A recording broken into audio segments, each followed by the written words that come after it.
একদা মদিনা শহরের প্রান্তে বসবাস করত এক দিলদার নামের গরিব মানুষ। তার ছিল মারজানা নামের এক কন্যা, রূপে ও গুণে যে ছিল অদ্বিতীয়া, যেন আল্লাহর নিজ হাতে এক ছাঁচে ঢালা। তার সৌন্দর্যের জ্যোতিতে অন্ধকার ঘরও ঝলমল করে উঠত। আলেপ্পো রাজ্যের বহু সম্ভ্রান্ত যুবক তাকে বিবাহ করতে উদগ্রীব ছিল, তবে তার রূপের চেয়েও বেশি ছিল তার বিচক্ষণতা ও গুণ। মারজানা তার বাড়ির পেছনের বাগানে 25 হাত গভীর একটি কূপ খনন করিয়ে এক কঠিন শর্ত রাখল, যে পুরুষ ধন সম্পদ দিয়ে সেই কূপ ভরে দিতে পারবে সে তাকেই কবুল করবে। এই কথা শুনে বহু ধনী ব্যক্তি পিছিয়ে গেল। তারা ভাবল, যদি সব সম্পত্তি ওই কূপেই ঢেলে দিতে হয় তবে বিবাহের পর তারা কি খেয়ে দিন কাটাবে? শুধু একজন রূপসী নারীকে নিয়ে আর কি বা করা যাবে? সেই শহরে আরমান নামে এক সওদাগরের এতিম ছেলে বসবাস করত। তার কোনো অভিভাবক ছিল না, সে কেবল স্বাধীনভাবে ঘুরে বেড়াত। মারজানার রূপ দেখে সে একেবারেই পাগল হয়ে উঠল। আরমান তার ঘরে রাখা সব রৌপ্য টনিকের টাটা, স্বর্ণ টনিকের পয়সা, রত্ন এবং মূল্যবান পাথর টনিকেট মুক্তা নিয়ে মারজানার সেই গভীর কূপে ঢেলে দিল। তবুও সেই গর্তটি বা কূপটি ভর্তি হলো না। ফলে সে তার সব জমি জায়গা বিক্রি করে সেই কূপ পুরোপুরি ভরিয়ে দিল। অতঃপর মারজানাকে বিবাহ করে তারা সুখে শান্তিতে জীবনযাপন করতে লাগল। সওদাগরের ছেলে আরমান এর আগে বেশ বিলাসী জীবন কাটাত। সে দানি খাবার খেয়ে দুধ দিয়ে হাত ধুত, সে রত্নখচিত পালঙ্কে মোটা গদির বিছানায় আরামে ঘুমাতো। কিন্তু শুধু মারজানার জন্য সে তার সব ঐশ্বর্য ত্যাগ করে একটি সাধারণ কুঁড়ে ঘরে থাকতে শুরু করল।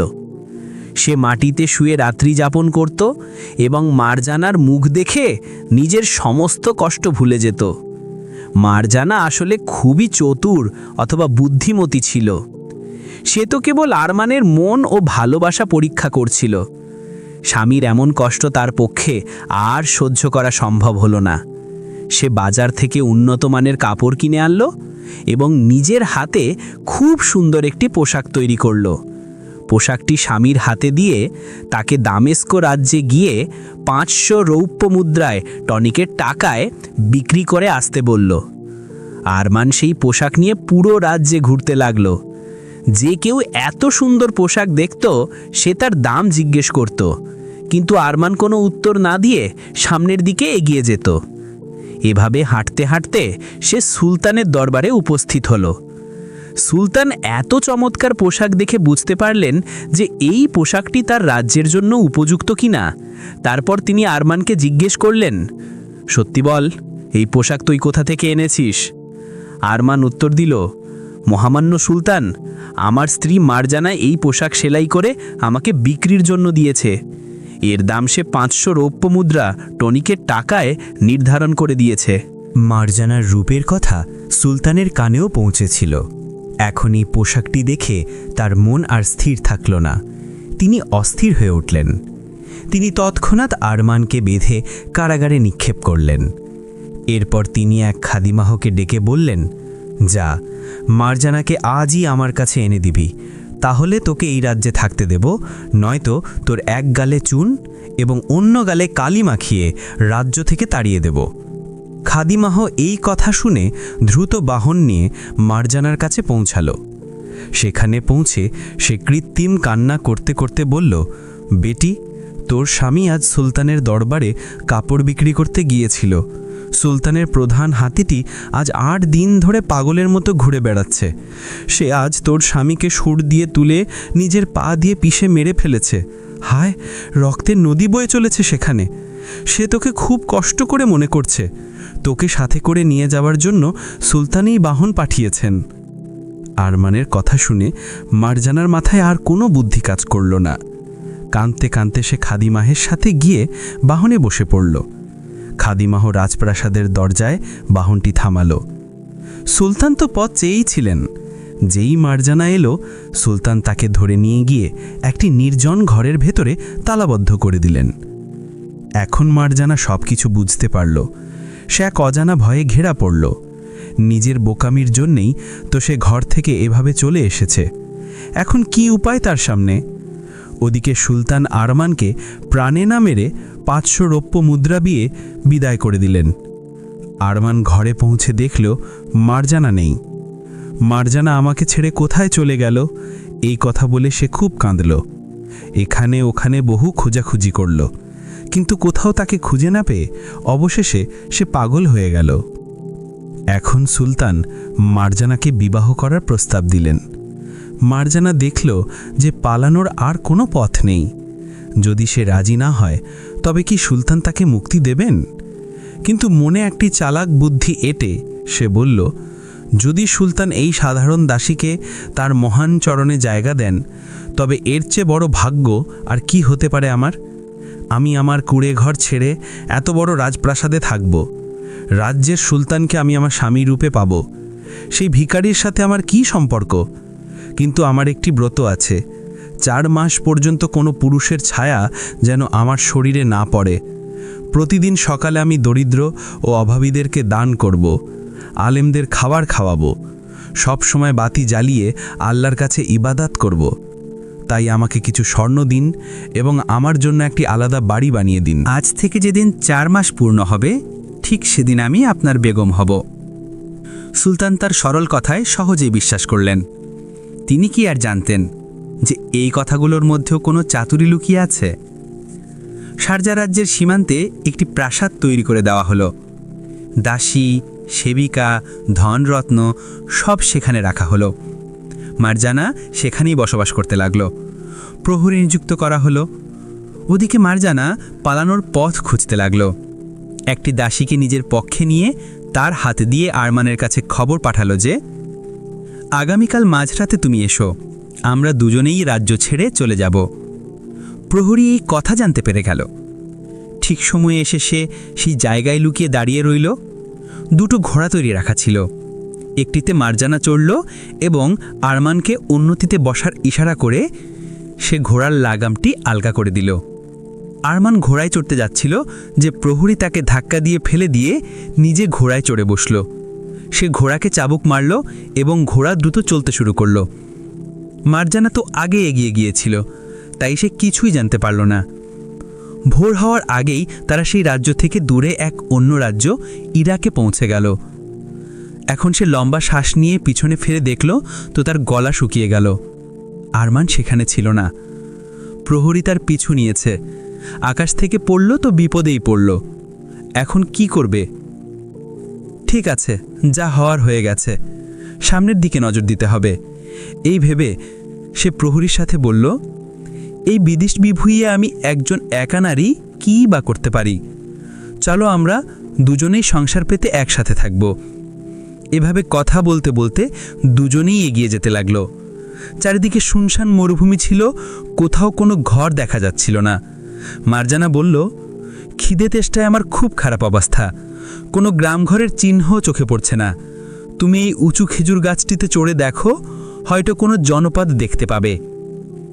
প্রহরী ঘোড়া থেকে নেমে বহু কষ্টে গাছটিতে চড়ল। মারজানা দেখল যে সে তো খোড়া। তখন সে দ্রুত তার তলোয়ার বের করে প্রহরীর ঘোড়ার উপর আঘাত করল এবং নিজে নিজের ঘোড়া জ্বলিয়ে সেখান থেকে পালিয়ে গেল। প্রহরী গাছের উপর চড়ে তাকে দেখতেই থাকল। সে রাজ্যের আমির এবং উজিরের ছেলে দুজনেই বন্ধু ছিল। দুজনের মধ্যে এতটাই ঘনিষ্ঠ সম্পর্ক ছিল যে তাদের মাঝখান দিয়ে বাতাসও প্রবেশ করতে পারত না। দুজনেই একসাথে শিকারে যাচ্ছিল। সেই সময়ে দেখল যে এক স্বর্গীয় সুন্দরী ঘোড়ার উপর বসে দ্রুত গতিতে ছুটে যাচ্ছে। দুজনেই তার পিছনে ঘোড়া দৌড়াতে লাগল। উজিরের ছেলে এগিয়ে গিয়ে রাস্তা আটকে দাঁড়িয়ে পড়ল। মারজানার রূপ দেখে দুজনেই মুগ্ধ হল। আমির বললেন, বন্ধু, এই যুবতী শুধু আমার জন্য। উজিরের ছেলে বলল, কিভাবে? আমি তাকে প্রথমে ধরেছি, তাই সে আমার। তখন দুজনের মধ্যে ঝগড়া শুরু হলো। দুজনের ঝগড়া দেখে মারজানা বলল, শোনো, আমি আন্দালুস দেশের শাহজাদি বা রাজকন্যা। আমার যোগ্য কোনো বর না পাবার কারণে নিজের মনের মতো জীবনসঙ্গী খুঁজতে বেরিয়েছি। ভাগ্যক্রমে তোমাদের দুজনের সাথে দেখা হলো। তোমরা দুজনেই তো সৌন্দর্যে একজন আরেকজনের চেয়ে শ্রেষ্ঠ। এখন আমি কাকে কবুল করব? তবুও যে বুদ্ধি এবং শক্তিতে শ্রেষ্ঠ হবে আমি তাকেই বিবাহের মালা পরাব। আমি আমার এই রত্নখচিত আংটি এই কুঁয়োয় ফেলে দিচ্ছি। যে তাকে আগে এনে আমাকে দেবে আমি তাকেই বিবাহ করব। এই কথা বলে সে আংটি বের করে কুঁয়োয় ফেলে দিল। আমির এবং উজিরের ছেলে দুজনেই নিজের পাগড়ি পোশাক খুলে কুঁয়োয় ঝাঁপিয়ে পড়ল। ওদিকে চালাক মারজানা কি করল যে দুজনের ঘোড়াকেই কেটে ফেলল। উজিরের ছেলের পোশাকে আগুন ধরিয়ে দিল এবং আমিরের পোশাক নিজে পরে নিজের ঘোড়ায় চড়ে সেখান থেকে উড়ে গেল। উজিরের ছেলে আর আমির ভিজে শরীর নিয়ে উপরে উঠে দেখল যে মারজানা নেই, পোশাক নেই, দুটো ঘোড়া মরে পড়ে আছে।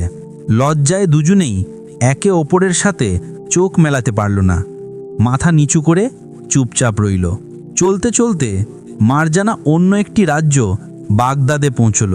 খিদেই তার পেট জ্বলছিল, তৃষ্ণায় গলা শুকিয়ে আসছিল। গ্রামের মুখে অবস্থিত কুঁয়ো থেকে জল পান করে একটি বট গাছে নিজে ঘোড়াটিকে বেঁধে নিজে বসে বিশ্রাম নিতে লাগলো। মনে মনে বসে ভাবতে লাগলো, বুদ্ধির জোরে জানি কত বিপদ থেকে রক্ষা পেল। এখন আল্লাহ জানেন তার ভাগ্যে আর কী লেখা আছে। মারজানা যে রাজ্যে পৌঁছেছিল সেখানকার সুলতানের মৃত্যু হয়েছিল। সুলতানের কোনো সন্তান ছিল না। এখন সিংহাসনে কে বসবে? হাতি সোনার কলস নিয়ে এক রাজ্য থেকে অন্য রাজ্যে ঘুরে বেড়াচ্ছিল। যার মাথায় সোনার কলসের জল হাতি ঢেলে দেবে, সারা রাজ্যের জনগণ তাকেই নিজেদের সুলতান মানবে। এভাবে সারা রাত কেটে গেল। হাতির পিছনে মানুষজন হাঁটতে থাকলো। সেই সময় হাতি গিয়ে মারজানার মাথায় কলসের জল ঢেলে দিল। লোকজন জয়ধ্বনি করতে করতে মারজানাকে সুলতান বানিয়ে রাজপ্রাসাদে নিয়ে গেল। ভেতরের এই ঘটনা কেউ জানতে পারল না। মারজানা সুলতান হয়ে প্রজাদের ভালোভাবে শাসন করছিল। ওদিকে যে সুলতান মারজানাকে অপহরণ করিয়েছিল সে তাকে স্মরণ করতে করতে পাগলের মতো হয়ে গেল। প্রজারা সেই সুলতানকে সরিয়ে নতুন সুলতান নির্বাচন করল।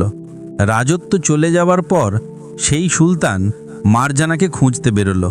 ওদিকে আরমান মারজানাকে না পেয়ে তাকে খুঁজতে ঘুরছিল। দুজনেই এখন একসাথে মারজানাকে খুঁজতে বেরোলো। পথে চলতে চলতে তাদের খোড়া প্রহরীর সাথে দেখা হলো। তার কাছ থেকে সব ঘটনা শুনল। খোড়া প্রহরী বলল, ভাই আমাকেও সঙ্গে নাও, আমিও তোমাদের সাথে মিলে তাকে খুঁজব। এভাবে তিনজন কিছু দূর চলার পর আমির এবং উজিরের ছেলেদের দেখল। দুজনেই পাগলের মতো মারজানাকে খুঁজছিল। এই তিনজনের কাছ থেকে সব কথা শোনার পর তারা বলল, চলো আমরা দুজনেও সাথে যাব। এভাবে পাঁচজন একসাথে এগিয়ে যেতে লাগলো। চলতে চলতে তারা সেই রাজ্যে পৌঁছল যেখানে মারজানা সুলতান হয়ে শাসন করছিল। মারজানা দারোয়ান অর্থাৎ ছান্ত্রী নিযুক্ত করে রেখেছিল এবং আদেশ দিয়েছিল যে যেখান থেকেই কোনো বিদেশি আসুক তাকে ধরে রাজমহলে নিয়ে আসতে। দারোয়ান এই পাঁচজনকেই ধরে নিয়ে এলো। মারজানা আড়াল থেকে ওই পাঁচজনকে চিনতে পারল। মারজানা নিজের একটি মূর্তি তৈরি করে মহলের দরজায় রাখিয়েছিল। দারোয়ানদের বলে সেই সবাইকে সেই মূর্তির কাছে পাঠিয়ে দিল। ওদিকে নিজে বুদ্ধিমত্তার সাথে তাদের সবার কথা শুনতে লাগলো যে কে কি বলছে। সেই পাঁচজন একে অপরের মুখের দিকে তাকাতে লাগলো। এই মূর্তি এখানে কিভাবে এলো? দারোয়ানকে জিজ্ঞেস করলে সে বলল, এটি আমাদের নতুন সুলতানের মূর্তি। তার কথা শুনে সবাই জানতে পারল যে মারজানা এখানে রাজত্ব করছে। আগে সুলতান বললেন, তুই এত চালাক বেরোলি, প্রহরীদের চোখে ধুলো দিয়ে তুই পালিয়ে গেলি, তোর কারণে আমার সম্মান প্রাসাদ সব গেল। শেষে নিজের রাজ্য ছেড়ে আমি তোকে খুঁজছি, আর তুই এখানে সুলতান হয়ে ফুর্তি করছিস। তোকে যদি এখন সামনে পেতাম তবে টুকরো টুকরো করে কেটে তোর রক্ত দিয়ে কপালে তিলক লাগাতাম, তবে গিয়ে আমার মন শান্ত হতো। খোড়া প্রহরী বলল, আমাকে গাছের উপর চড়িয়ে তুই পালিয়ে গেলি, তোকে সামনে পেলে এক লাথি মেরে তোর মাথা উড়িয়ে দিতাম। আমির এবং উজিরের ছেলে বলল, দুজনের মধ্যে ঝগড়া লাগিয়ে আমাদের নিজের জালে ফাঁসিয়ে তুই পালিয়ে গেলি। ঘোড়া নেই, পোশাক নেই, কোন মুখে আমরা রাজ্যে ফিরে যেতাম? সুলতানের ছেলে, উজিরের ছেলে হয়েও ফকিরের মতো ঘুরে মরছি। সামনে পেলে তোকে আমরাও ঠিক তেমনই বস্ত্রহীন করে নাক কান কেটে এক গালে চুন আর অন্য গালে কালি মেখে সারা রাজ্য ঘুরিয়ে দিতাম। নবাবের চোখ থেকে কেবল জল বইতে লাগলো। সে কাঁদতে কাঁদতে বলল, আহা, তোর মতো স্ত্রী কি আমি আর পাবো? এই রাজ্যে আমার আর তোর মিলন হবে না। তোর জন্য আমি নদীতে ডুবে মরে যাব। এই কথা বলে সে মূর্তিটিকে একটু আদর করল এবং মন খারাপ করে সেখানেই বসে পড়ল। মারজানা দারোয়ানদের বলল, জানি না কোন দেশ থেকে এই চোর বা ডাকাতরা এসেছে, রাজ্যেরা গোলযোগ সৃষ্টি করবে, এদের বেঁধে নিয়ে এসো। 5 জনকেই বেঁধে আনা হলো। সুলতানের দিকে ইশারা করে মারজানা বলল, একে ধীরে ধীরে টুকরো টুকরো করে কেটে এই রক্ত নিয়ে এসো, আমি তা দিয়ে তিলক লাগাবো। খরা প্রহরীর দিকে দেখিয়ে বলল, এর মাথা আমার সামনেই লাথি মেরে ভেঙে গুঁড়ো করে দাও।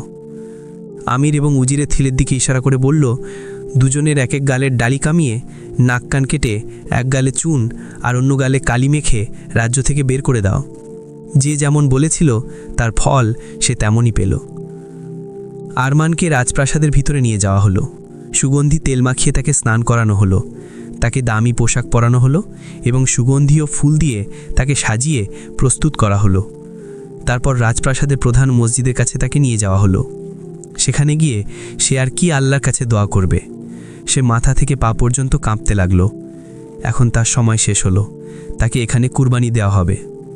মৃত্যুর সময় মানুষ আল্লাহকে স্মরণ করে, কিন্তু আরমান কেবল মারজানার নাম জপতে লাগলো।